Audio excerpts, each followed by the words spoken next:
Iran সরকারের তরফে ঘোষণা করা হলো হেলিকপ্টার দুর্ঘটনায় মৃত্যু হয়েছে সেই দেশের প্রেসিডেন্ট ইব্রাহিম রাইসির।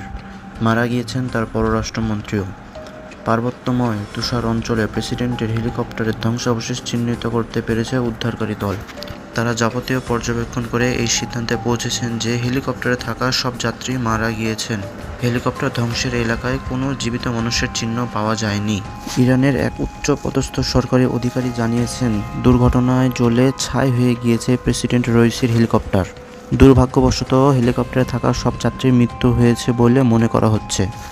সামনে এসেছে দুর্ঘটনার ঠিক আগের মুহূর্তের ভিডিও ফুটেজও। ইরানের স্টেট টেলিভিশনের 19 মে ওই ভিডিও ফুটেজে দেখা যাচ্ছে প্রেসিডেন্ট রাইসি তার প্রতিনিধি দলের কোনো এক সদস্যের সঙ্গে বসে রয়েছেন হেলিকপ্টারে। ভিডিওটি পূর্ব আজারবাইজানের পশ্চিম প্রদেশের জোলফা এলাকায় তোলা হয়েছে বলে জানা গিয়েছে।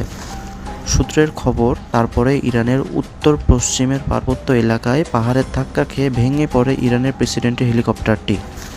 ওই চপারেই ছিলেন ইরানের পররাষ্ট্রমন্ত্রীও। খবর অনুযায়ী একটি পাহাড়ি অঞ্চল পেরিয়ে যাওয়ার সময় হেলিকপ্টারটি নিয়ন্ত্রণ হারায়। প্রবল বৃষ্টি আর ঘন কুয়াশার জন্য দুর্ঘটনাস্থলে দৃশ্যমানতা সে সময় খুব কম ছিল বলে জানা গিয়েছে। প্রথমে প্রেসিডেন্টের মৃত্যু নিয়ে ধোঁয়াশা রাখলেও পরে ইরানের সরকারের তরফে সংবাদ মাধ্যমে জানানো হয় হেলিকপ্টারে কোনো যাত্রী আর বেঁচে নেই।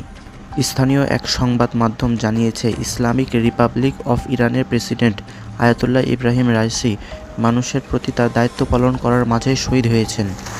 হেলিকপ্টার দুর্ঘটনার পিছনে কী কারণ রয়েছে তা এখনও জানা যায়নি, তবে এর জন্য ইরানের দুর্বল উড়ান নিরাপত্তা ব্যবস্থাকেই দায়ী করেছে পশ্চিমী মিডিয়া।